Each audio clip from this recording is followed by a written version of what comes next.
Hello everyone and welcome back to our channel. In today's tutorial, I'll show you how to remove the sidebar from your WordPress website. Now before we start, I have to notify you that in order to install plugins or start a WooCommerce website in WordPress.com, you're gonna have to pay for a subscription that costs $40. Now I didn't pay for this subscription, but I'll guide you through the process verbally, and if you follow and listen to my instructions very carefully, you're gonna be able to remove the sidebar in WordPress in no time. Now, let's follow these few steps together. Via the theme settings, go to appearances, and before you do that, you have to access your WordPress account. And to do so, just go to wordpress.com and enter your account credentials and log in. Now, once logged in, you'll be directed to this dashboard. From here, go to appearances in the left sidebar and click on it. After that, click on customize. Now, navigate to the sidebar section and look for an option to disable it. Many themes offer these settings.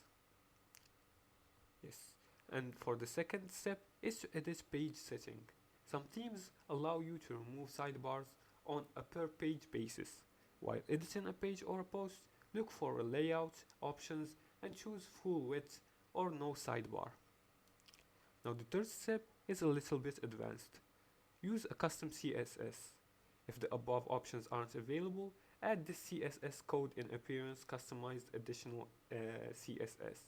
Just type in .sidebar parentheses display 2 points none and a point comma and close the parentheses. The same with the contents parentheses width double points and 100%. After that, type in the comma and the dots and close the parentheses. And for the fourth and final step, you can edit theme files.